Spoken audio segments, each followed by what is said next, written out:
प्रिय विद्यार्थियों, हम गांधी दर्शन पढ़ रहे हैं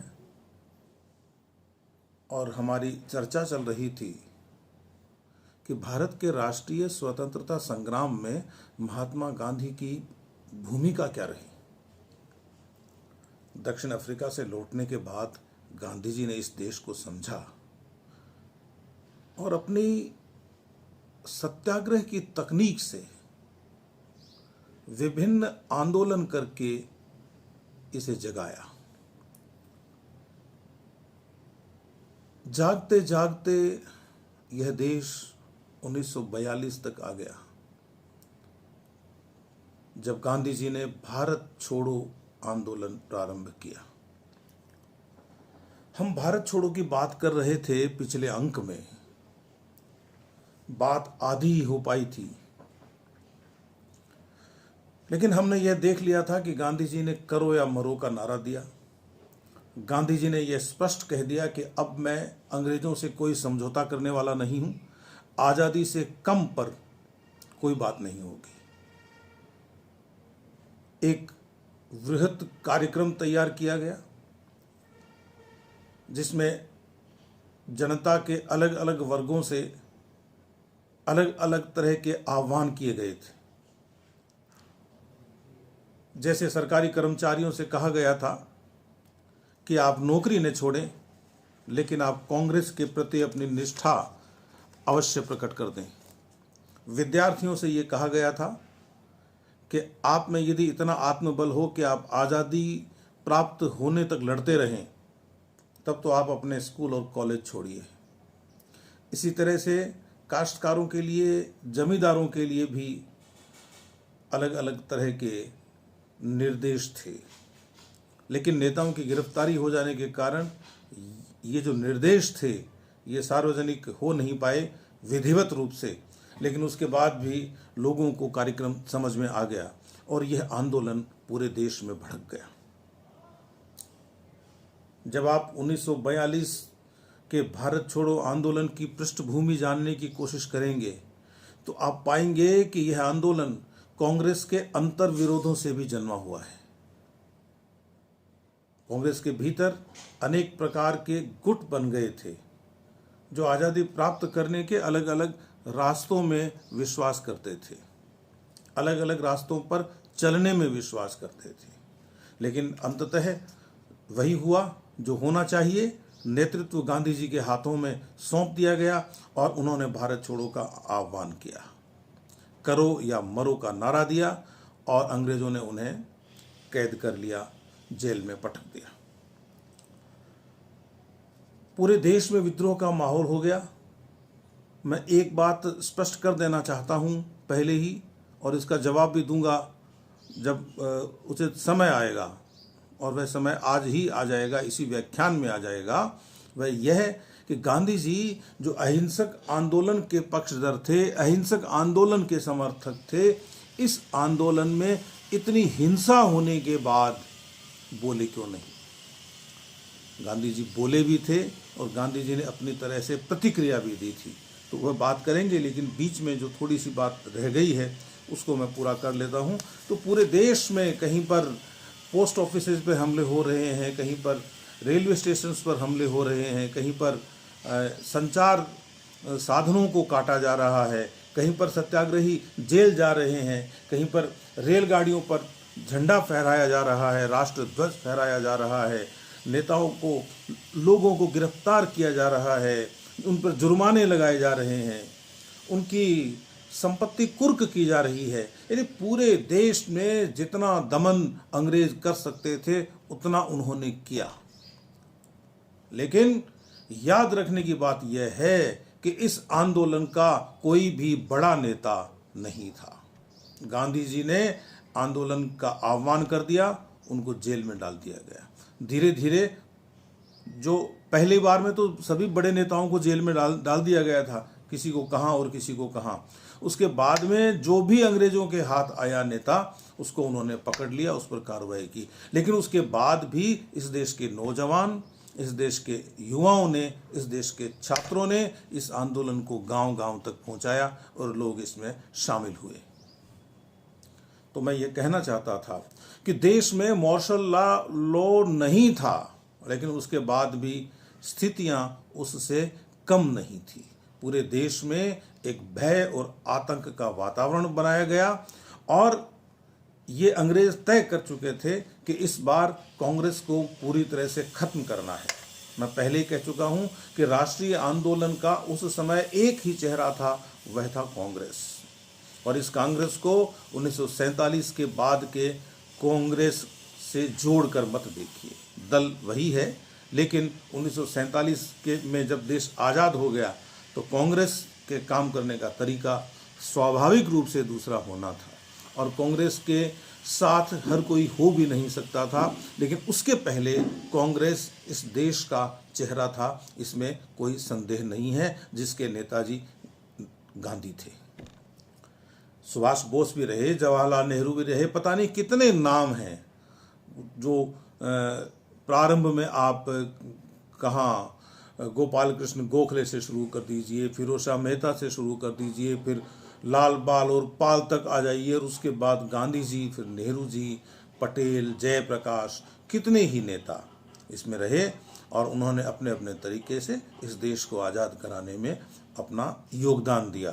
कांग्रेस के साथ साथ जो क्रांतिकारी आंदोलन इस देश में चल रहा था उसकी भूमिका भी कम नहीं थी। यदि क्रांतिकारी नहीं होते तो यह देश जागता नहीं। गांधी जी के आह्वान पर यह देश जागा, लेकिन उस जागरण के पीछे क्रांतिकारियों का बलिदान भी बोल रहा था, उससे हम इनकार नहीं कर सकते। कुछ ऐसी संस्थाएं थी, सामाजिक संस्थाएं थी, सांस्कृतिक संस्थाएं थी जो प्रत्यक्ष रूप से किसी राजनीतिक आंदोलन में शामिल नहीं थी, लेकिन वे समाज में एकता का काम कर रही थी और उसके कारण भी लोग जागे। उन संस्थाओं ने भी अपने लोगों को कांग्रेस से विरोध होते हुए भी आंदोलनों में शामिल होने से नहीं रोका। तो मैं कह रहा था कि ये जो विद्रोह कह सकते हैं अपन 1857 को अंग्रेज विद्रोह कहते हैं और हम उनको राष्ट्रीय स्वतंत्रता संग्राम कहते हैं ना, यहाँ भी 1942 को भी विद्रोह कहा गया, लेकिन यह विद्रोह नहीं, यह भी एक हिस्सा था भारत के राष्ट्रीय स्वतंत्रता संग्राम का। और इस हिस्से में अपना प्रभुत्व बचाए रखने के लिए अंग्रेजों को बहुत जोर आया। तो भूमिगत संगठनात्मक ढांचा तैयार था, आंदोलन की बागडोर अंडरग्राउंड रह के, भूमिगत रह के कभी अच्युत पटवर्धन निभा रहे थे, कभी अरुणा आसफ अली, कभी राम मनोहर लोहिया, कभी सुचिता कृपलानी, कभी बीजू पटनायक, कहीं पर जयप्रकाश नारायण।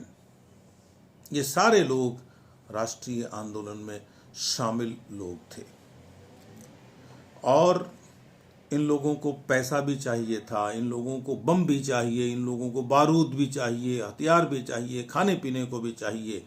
ये सारी व्यवस्थाएं स्थानीय स्तर के कार्यकर्ता करते थे और निश्चित रूप से सफलता भी मिलती थी। देश का जो व्यावसायिक वर्ग था, जो पूंजीपति वर्ग था और जिसकी हमेशा ही एक वर्ग विशेष के लोग आलोचना करते हैं कि पूंजीपति तो हमेशा शोषण का काम करते हैं, लेकिन सभी वर्गों में सभी तरह के लोग होते हैं, अच्छे भी होते हैं और अच्छे नहीं भी होते हैं। कुछ ऐसे पूंजीपति इस देश में उस समय सक्रिय थे आज़ादी के आंदोलन में, जिन्होंने अपने थैलियां गांधी जी के आह्वान पर खोल कर रखी। 1942 के आंदोलन में भी ऐसे बहुत सारे उद्योगपति पूंजीपति शामिल थे। एक आध उदाहरण देता हूं मैं आपको कि एक महिला थी सुमति मोरारजी, जो बाद में देश की प्रमुख उद्योगपति बनी। उन्होंने अच्युत पटवर्धन गिरफ्तार नहीं हो जाएं इसलिए उनके लिए वह एक रोज नई कार भेजती थी। अब आप अनुमान लगा लीजिए। तो चारों तरफ, चाहे छात्र हो, चाहे बसों के ड्राइवर हो, चाहे रेलगाड़ियों को चलाने वाले ड्राइवर हो, उसका स्टाफ हो, ये सब सूचनाओं के पर्चे एक से दूसरी जगह पर पहुंचाते थे। जनता को जब ये पता चल जाता था कि पुलिस का ये आदमी मुखबिर है, तो जनता उसको छोड़ते नहीं थी, लोग उसको छोड़ते नहीं थे, उसका एक तरह से सामाजिक बहिष्कार हो जाता था। तो खुलेआम राजनीतिक गतिविधियां तो संभव नहीं थी, क्योंकि कुल मिलाकर कब्जा तो अंग्रेज़ों का ही था ना, लेकिन फिर भी सबसे जोरदार बात तो ये हुई कि बम्बई के शहर में विभिन्न केंद्रों से कांग्रेस का गुप्त रेडियो स्टेशन चलता था और उसके प्रसारण मद्रास तक सुने जा सकते थे। मैं आपको यह जो विवरण है वो विपिन चंद्र की किताब से बता रहा हूँ। राम मनोहर लोहिया जी नियमित रूप से रेडियो पर बोलते थे। वो नवंबर 1942 में अंग्रेजों को के हाथ आया ये रेडियो स्टेशन और फिर बंद हुआ। अब आप कहेंगे कि हम तो गांधी जी की भूमिका की बात कर रहे हैं। ये सारा गांधी जी का ही किया हुआ है। इस देश का जागरण, इस देश का आंदोलन, 1942 का आंदोलन, और दूसरे लोग तो हैं ही जिनको तो अपन शहीदों को तो नमन करते ही हैं, उनके बिना तो कुछ होता भी नहीं। तो गांधी जी ने क्या किया? जेल में गांधी जी कर भी क्या सकते थे, लेकिन फरवरी 1943 में गांधी जी ने यह कहा कि मैं उपवास करूंगा। 10 फरवरी से उपवास करने की घोषणा कर दी और कहा कि मेरा यह उपवास 21 दिन चलेगा। सरकार गांधी जी पर लगातार दबाव डाल रही थी कि वे भारत छोड़ो आंदोलन के दौरान हुई हिंसा की आलोचना करें। वे कहते थे कि आप तो ये कहते हैं गांधी जी कि हिंसा नहीं होनी चाहिए, और ये जो हिंसा हो रही है पूरे देश में, पूरा देश जल रहा है, आप क्यों नहीं बोलते? गांधी जी का कहना था कि आंदोलन की इस हिंसा के लिए आंदोलन जिम्मेदार नहीं है, इस हिंसा के लिए सरकार जिम्मेदार है, और मैं सरकारी हिंसा की आलोचना करता हूं, और यह सरकारी हिंसा रुके, यह दमन रुके, इसके लिए मैं उपवास कर रहा हूं। हजारों कार्यकर्ताओं को, हजारों देशभक्तों को जेल में ठूंस दिया गया है, उसके विरोध में मेरा यह उपवास है। जैसे जैसे गांधी जी के उपवास की खबर फैली, लोगों में आक्रोश बढ़ता चला गया। हड़तालें, प्रदर्शन, जुलूस, तांता लग गया इनका। कलकत्ता, अहमदाबाद में थोड़ी सक्रियता ज़्यादा थी। जेलों के भीतर, दूसरी जेलों में जो लोग बैठे थे उन्होंने, और जेलों से बाहर भी लोगों ने गांधी जी के समर्थन में उपवास की घोषणा की। जहां गांधी जी को नज़रबंद करके रखा गया था आगा खां पैलेस में, उसके बाहर पूना में लोग सत्याग्रह करने के लिए पहुंच गए और जनसभाएं की गई कि गांधी जी को रिहा किया जाना चाहिए। यहां तक कि विदेशों में मांग हुई, आप ये देख लीजिए। Manchester Guardian, News Statesman, Nation, News Chronicle, Chicago Sun, इन अखबारों ने लिखा कि गांधी को आज़ाद कर दिया जाना चाहिए।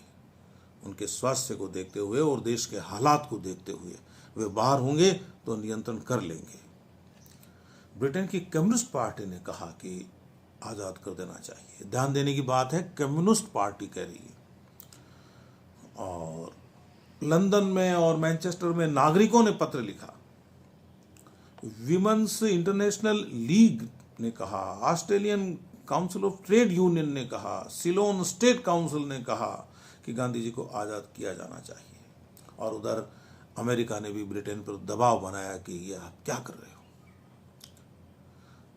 अंग्रेजों को सहयोग लेना चाहिए था भारतवासियों का, और आपने भारतवासियों को नाराज कर दिया, उनके नेता को ही पकड़कर जेल में डाल दिया। क्योंकि यह युद्ध मिलकर लड़ा जा रहा था ना, इसलिए 1939 में जो विश्व युद्ध प्रारंभ हुआ था, उस विश्व युद्ध में ब्रिटेन और अमेरिका तो साथ में थे, तो अब तक वह साथ तो बना हुआ ही था। खैर, वह दबाव भी पड़ा। 19-20 फरवरी को दिल्ली में नेताओं का एक सम्मेलन हुआ, लीडर्स कॉन्फ्रेंस, जिसमें अनेक जो बाहर थे जेल से और जिनको अंग्रेजों ने पकड़ा नहीं था क्योंकि उनकी तरफ से उनको कोई खतरा नजर नहीं आ रहा था, ऐसे नेता भी इकट्ठे हो गए और बोले गांधी जी को छोड़ना चाहिए, तुरंत रिहा किया जाना चाहिए, उनका जीवन बचना चाहिए। और सरकार के सामने तो यह समस्या तब ज़्यादा खड़ी हो गई जब वायसराय काउंसिल, एक वायसराय काउंसिल होती थी जिसमें भारतीय सदस्य भी होते थे।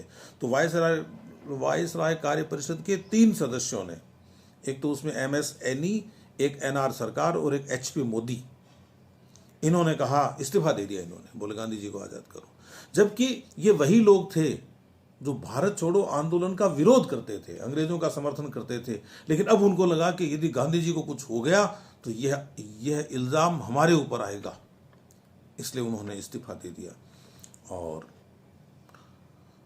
इन लोगों ने सरकार का साथ दिया दमन में, लेकिन वे गांधी जी के कुछ हो जाने का जो आरोप है वो अपने ऊपर लेना नहीं चाहते थे। लेकिन सरकार विचलित नहीं हुई। ब्रिटिश प्राइम मिनिस्टर चर्चिल ने कहा कि जब हम दुनिया में सब जगह जीत रहे हैं, हर कहीं जीत रहे हैं, तो हम एक कमबख्त बुढ़े के सामने कैसे झुक सकते हैं? एक बूढ़े आदमी के सामने कैसे झुक जाएं, जो हमेशा हमारा शत्रु रहा है, कभी उसने हमारा साथ नहीं दिया। कितना झूठ बोल रहा है वो। और वायसराय के वक्तव्य से तो ऐसा लगता था उस समय कि यदि गांधी जी को कुछ हो जाए तो अंग्रेज खुश हों। पुस्तक में विपिन चंद्रा ने अपनी किताब में लिखा है कि वायसराय के एक वक्तव्य से तो ऐसा लगता है कि वे इस संभावना के घटित होने से खुश ही होते। लिखते हैं, हमारे संचालनों के लिए भारत कहीं ज्यादा भरोसेमंद केंद्र हो जाएगा। इसके अलावा गांधी के न रहने पर जो वर्षों से समझौता न होने देने के लिए हर संभव कोशिश करता रहा है, समझौते की संभावना काफी बढ़ जाएगी। तो एक तरफ तो पूरा देश गांधी जी के प्राण बचाने के लिए प्रार्थना कर रहा है, अपील कर रहा है, उपवास कर रहा है, और दूसरी तरफ इन अंग्रेजों ने उनके अंतिम संस्कार की तैयारी कर ली कि यदि गांधी मर जाएंगे तो सेना की टुकड़ियां कहां कहां तैनात होंगी, उनको सक्रिय रहने के लिए कहा गया। शव यात्रा कैसे होगी, गांधी जी की भस्म को ले जाने के लिए विमान कहां से आएगा और कहां वो लैंड करके रहेगा। सरकारी कार्यालयों में दिखावे के लिए आधे दिन की छुट्टी की जाएगी। और यही अंग्रेज हार गए। गांधी का यह जो अनशन का हथियार है, गांधी की जो अनशन की तकनीक है, गांधी की जो अहिंसा की तकनीक है, उसकी आलोचना करने वालों को समझ लेना चाहिए कि उसमें कितनी शक्ति है। अंग्रेजों को गांधी के अंतिम संस्कार के बारे में सोचना पड़ा, और यह भी सोचना पड़ा कि इसके बाद में क्या होगा। ये घबराहट थी, ये बौखलाहट थी, यह डर था। गांधी जी के उपवास का उद्देश्य पूरा हो गया। जन साधारण का मनोबल ऊंचा हुआ। अंग्रेजों के विरोध में भावनाएं उबाल खा गई। इस देश में उबाल तो खाई हुई थी और उबाल खा गई, और लोगों को समझ में आ गया कि सारी गलती है वो सरकार की है। इस समय देश में कुछ समानांतर सरकारें भी बन गई। बंगाल के मिदनापुर में एक जगह है तामलुक, वहाँ 1742 में जातीय सरकार बनी। सरकार ने स्कूलों को अनुदान देना है, कोई छोटी मोटी फौज बनानी है, ये सारे काम कर लिए उन्होंने, है ना। वहाँ तामलुक में सरकार ज़्यादा समय तक रही, थोड़ा वो दूर पड़ता था इसलिए। और एक समानांतर सरकार है वो बलिया में बनी, चित्तू पांडे के नेतृत्व में, जो कहते थे कि मैं कांग्रेसी हूँ, है ना। सतारा में भी एक समानांतर सरकार बनी। तो 1942 के अंत तक 2000 लोगों को गिरफ्तार कर लिया गया। तो एक तरह से जन आंदोलन की गति तो धीमी पड़ी। दमन तो उन्होंने किया ही ना, वे कर भी सकते थे, उनके पास क्या नहीं था। तो धीरे धीरे ये जो समानांतर, ये तो कुछ नाम है, पता नहीं कितनी ऐसी देश में जगहें होंगी, कितने ऐसे स्थान होंगे जहां सरकार का नियंत्रण खत्म हो गया और इन आंदोलनकारियों का नियंत्रण रहा।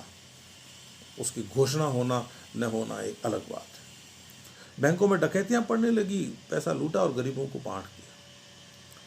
लोगों ने तड़क भड़क भी छोड़ी कि फालतू खर्चा नहीं करेंगे, ये खर्चा देश की लड़ाई में लगाएंगे।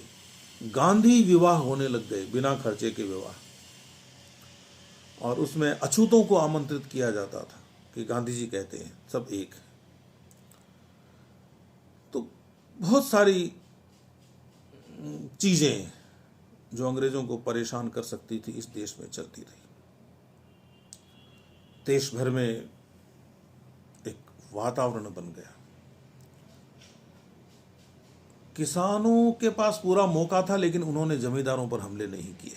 बोले हमारी दुश्मनी विदेशियों से है, ये जमींदार तो भारतीय है, इनसे तो अपन बाद में निपट लेंगे, ये दूसरे नहीं है। जेलों में कैदी बंद थे, उनके प्रति अधिकारी उदार रहते थे, उनको परेशान नहीं करते थे।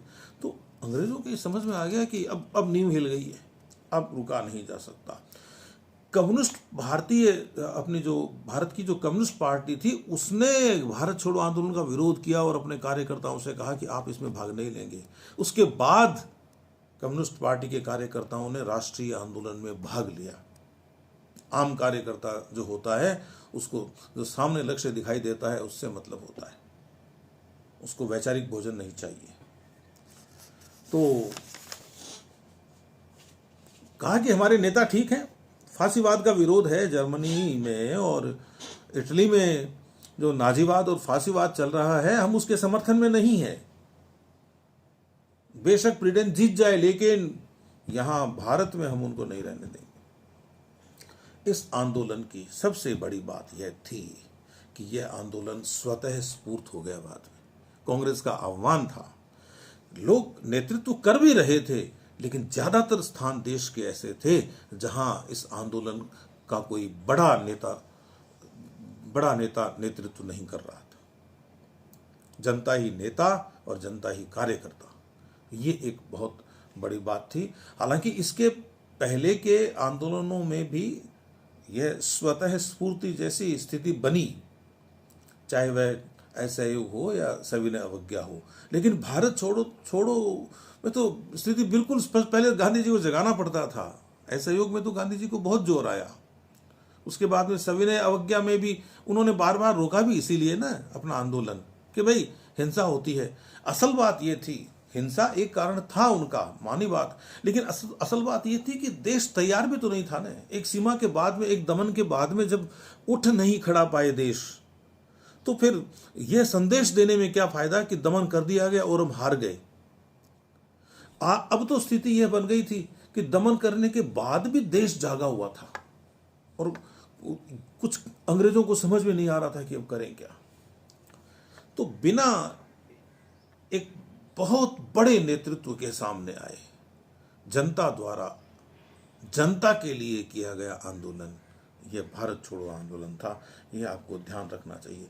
तैयारियां पहले से थी, कांग्रेस ने भी अपना संगठन दुरुस्त किया, क्रांतिकारियों के बलिदान का भी प्रभाव था, उधर नेताजी सुभाष बोस जो कर रहे थे उसका भी प्रभाव था। लेकिन भाई असंतोष को जगाने के लिए आह्वान तो कोई एक दल ही करेगा ना, वो कांग्रेस ने किया और उसके साथ सभी शामिल हो गए। ये आपको ध्यान रखना चाहिए। अब एक बड़ा प्रश्न 1942 के आंदोलन का, और एक बड़ा तो है ही, लेकिन एक जरूरी प्रश्न भी है कि आप गांधी जी के अहिंसक आंदोलन के आदर्श का साम्य 1942 के हिंसक आंदोलन से कैसे बिठाएंगे। पहली बात तो कि हम इसे पूरी तरह से हिंसक आंदोलन नहीं कह सकते। आंदोलन अपने विभिन्न रूपों में चल रहा था। अहिंसक रूप में आंदोलन के जो बड़े केंद्र थे, जो बड़े नेता थे, या जो नेता भी थोड़े समझदार थे, उन्होंने अहिंसा की नीति का पालन किया था। वह मुख्य शक्ति थी और साथ में ये हिंसक घटनाएं होती रही। फिर भी लोग पूछ सकते हैं कि गांधी जी ने इसे रोका क्यों नहीं, जैसे कि पहले के आंदोलन रोके थे। भाई, पहले के आंदोलनों को रोकने का कारण हिंसा तो है ही, लेकिन उस हिंसा को तो अंग्रेज आसानी से दबा देते और हम चुपचाप दुबक कर बैठ जाते। उससे अच्छा तो यह था कि हम अपनी ओर से विराम लगाएं और हम कहें कि हम फिर लड़ेंगे, अभी हम रुक रहे हैं। एक बात तो ये। अब अंग्रेजों द्वारा दमन कर दिए जाने के बाद भी यह आक्रोश रुक नहीं रहा था और गांधी जी जानते थे कि अब रुकेगा भी नहीं। अंतर्राष्ट्रीय परिस्थितियां ऐसी थी कि अंग्रेजों पर दबाव पड़ रहा था दूसरे देशों का। भारत में हिंसा होती तो संयुक्त राज्य अमेरिका और फ्रांस ये देश पूछते, रूस भी पूछता कि ये क्या हो रहा है भारत में, आपका नियंत्रण क्यों नहीं है। तो इस समय एक बात तो इसका जो स्पष्टीकरण है वह यह है कि देश आंदोलन के लिए, देश आज़ादी के लिए लड़ने के लिए तैयार था। गांधी जी ने करो या मरो का नारा दिया था और आपको ध्यान रहे कि उसमें यदि प्राण भी चले जाएं तो जो सत्याग्रही होता है वह उफ तक नहीं करता, और ऐसा हुआ, इस आंदोलन में भी हुआ। दूसरी बात यह कि परिस्थिति की मांग ही यही थी। गांधी जी का लक्ष्य तो देश की आजादी था और उन्होंने अपनी तरफ से तो हिंसा का आह्वान किया ही नहीं था। लोगों ने कहा कि यदि हमने टेलीग्राफ के तारों को काटा है या पुलों को उड़ाया है तो इसमें हमने सरकार का असहयोग किया है, हमने लोग थोड़े ही मारे हैं। हम थानों पर कब्जा कर रहे हैं तो हम सरकार का असहयोग करना चाहते हैं, उसको हम काम नहीं करने देना चाहते, उसका काम रोकना चाहते हैं। इसके लिए हमने थानों पे और पोस्ट ऑफिसों पे कब्जा किया है। हमने कोई हिंसा करने के लिए और लोगों को मारने के लिए थोड़े ही उन पर कब्जा किया था। और फिर जब यह बात लोगों तक पहुंची कि गांधी जी ने इस हिंसा की निंदा करने से मना कर दिया है तो लोगों का जोश है वो और ज्यादा बढ़ गया। तो गांधी जी ने कहा कि भाई ये हिंसा मेरे सत्याग्रही नहीं कर रहे हैं, ये हिंसा तो सरकार की तरफ से हो रही है और मैं तो अनशन ही सरकार के विरोध में कर रहा हूं। तो राष्ट्रीय आंदोलन पहली मांग था और बाकी सारी चीजें बाद में थी। गांधी जी ने कहा कि सत्ता की हिंसा का जवाब है ये, सत्ता हिंसा बंद कर दे, देश में एक भी घटना हिंसा की नहीं होगी। गांधी जी को उनके स्वास्थ्य खराब होने के आधार पर 6 मई 1944 को छोड़ दिया गया, छोड़ना पड़ा उनको। राजनीतिक गतिविधियां इस देश की फिर गर्म हो गई, लेकिन अब गांधी जी ने कहा कि अब थोड़ा विश्राम लेकर रचनात्मक कार्य करने का समय है। तो कांग्रेस की विभिन्न समितियों को पुनर्जीवित किया गया। कांग्रेस पे जो प्रतिबंध लगा था वह प्रभावहीन हो गया क्योंकि ऐसी गतिविधियां हो ही नहीं रही थी। कार्यकर्ताओं का प्रशिक्षण है, सदस्यता अभियान है, कोष संग्रह है ना।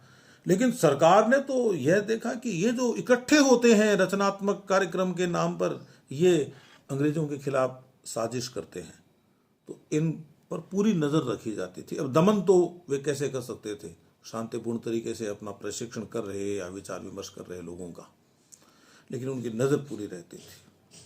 और सरकार की यह भी कोशिश थी कि कोई एक ऐसा प्रस्ताव लाया जाए जिसके तहत बातचीत वापस शुरू हो और हम गोलमाल बातें करके और इस देश में अपना जो शासन है वह लंबे समय तक बढ़ा लें और आगे बढ़ा लें। उनको लग रहा था कि बढ़ेगा नहीं अब, लेकिन कोशिश तो वे करेंगे ही ना कि उन्हें हिंदुस्तान नहीं छोड़ना पड़े।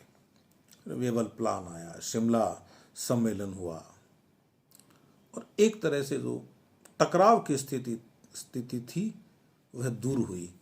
लेकिन यह देश का सौभाग्य था कि इधर कांग्रेस ने अपना भारत छोड़ो आंदोलन यह समझ लीजिए कि समाप्त किया। समाप्त नहीं था लेकिन एक चरण समाप्त था। तो उधर नेताजी सुभाष चंद्र बोस अपनी आज़ाद हिंद फौज के साथ तैयार थे। दो धाराएं हैं लेकिन पहुंच एक ही जगह पर रही है। तो उन्होंने नाक में दम कर रखा था अंग्रेजों को डर था कि ये आदमी सुभाष बोस जर्मनी और इटली और जापान के साथ मिलकर अंग्रेजों की दुनिया में हार का कारण न बन जाए। तो चैन तो अंग्रेजों को तब भी नहीं था जब भारत छोड़ो आंदोलन एक रचनात्मक आंदोलन में बदल गया था। तो इस तरह से यह गांधी जी का राष्ट्रीय आंदोलन में योगदान हमने पढ़ा। इसके बाद में गांधी जी की भूमिका क्या रही, इस विषय पर मैं थोड़ी सी बात आपसे और करूंगा, और उसके साथ ही फिर यह राष्ट्रीय आंदोलन में गांधी जी के योगदान का पाठ तो पूरा हो जाएगा, और फिर हम शुद्ध दर्शन पर आएंगे। विभिन्न मुद्दों पर गांधी जी की क्या राय थी, वे क्या सोचते थे, क्या समझते थे, ये सब मैं आपको बताऊंगा। तो तब तक के लिए आपसे मैं अनुमति चाहता हूँ। नमस्कार।